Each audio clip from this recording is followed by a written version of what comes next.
in the long term, in the longer term, we really have to study what we are going to do in terms of impounding. Kailangan natin pag-aralan ng mabuti dahil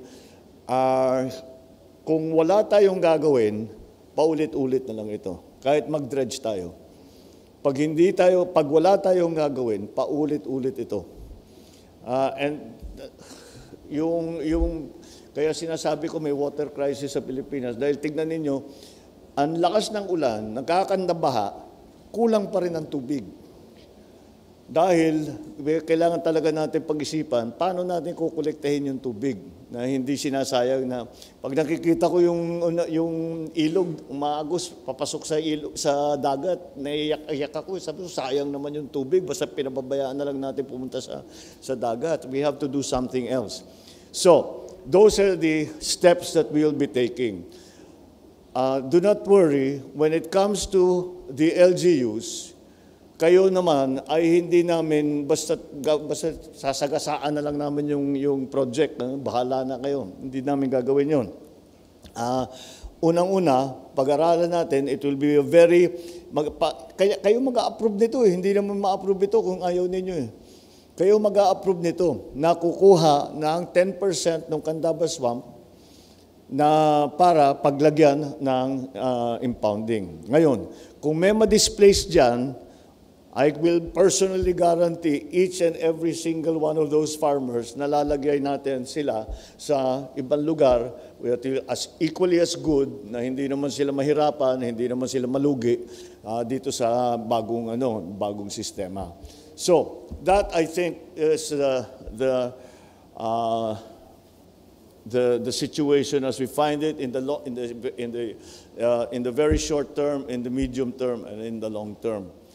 Remind everyone that the location of the impounding, the water impounding is not a political decision. It is a decision made for us by nature. Hindi kailangan natin sundan ang takbo ng lupa, ang takbo ng tubig. Hindi dahil pabor yung isa, malapit sa presidente yung isa, that doesn't work that way. Hindi natin pwede pagsasabihin, kami, papayag kami, malalagay na lang natin dyan. It doesn't work that way. We have to look at the terrain. We have to look at where the water is going to go, where does it release. Yun ang magde-decide para sa atin kung saan dapat ilagay ang impounding, yung collection pool. So, it is not, again, like all natural phenomena, this is not a political decision. It is a decision made for us by nature. So, susunod lang tayo sa kung ano yung pinakamaayos para talaga masolusyonan natin ang problema. But again, I will remind you once more that the greatest champion that you have for LGUs is your president, because I come from the LGU. So, do not worry. Basta meron kayong kailangan sabihin if there's an objection, o may problema, o merong whatever, mas magandang suggestion, sabihan ninyo ako. Nakikinig kami lagi sa LGU. Because kayong nakakaalam kung ano ba talaga ang mga pangyayari. At saka siyempre, yung mga local, alam nila, sasabi, dito nagbabaha, hindi dyan. Ba't kayo maglalagay ng dam dyan? Dito yung baha. Kayo magsasabi sa amin, especially at that level, at that scale. So huwag kayong mag-alala, hindi namin gagawin ito na bahala na kayo lahat. Basta gagawin namin ito dahil sa national.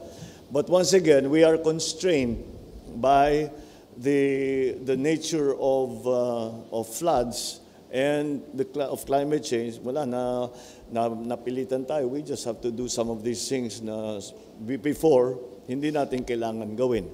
But now we have to do them already, or else paulit-ulit na lang itong sitwasyon na ito. Kami Puro bad news. Anyway, I would like to publicly invite you po to inaugurate po our Masantol Delta Bridge. That is 800 million pesos po, spanning the left and right bank po of the Pampanga Delta.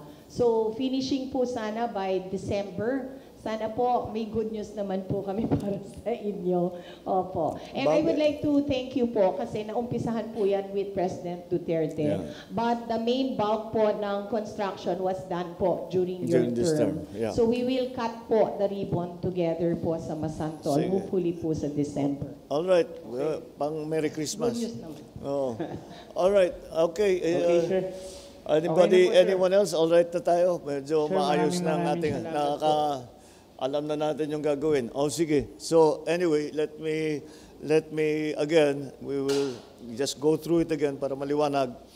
Yung dredger, yun ang ating short-term solution, short-term response, immediate response rather. In the medium term, we are talking about NLEX and patataasin natin para hindi na mabaha, hindi na maulit yung nagkatrapit na masyadong makapal.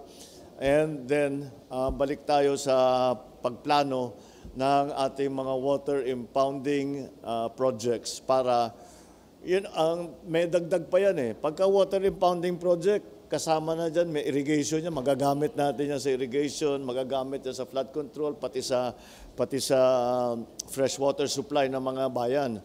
So, but there is a way to do it. There is a way to do it na hindi masyadong ano. Ngayon, hindi na again, hindi natin pababayaan kung sino man ang ma-displace doon sa Candaba Swamp in case na makapag-agree tayo kung ano yung area kung saan nilalagay yung tubig.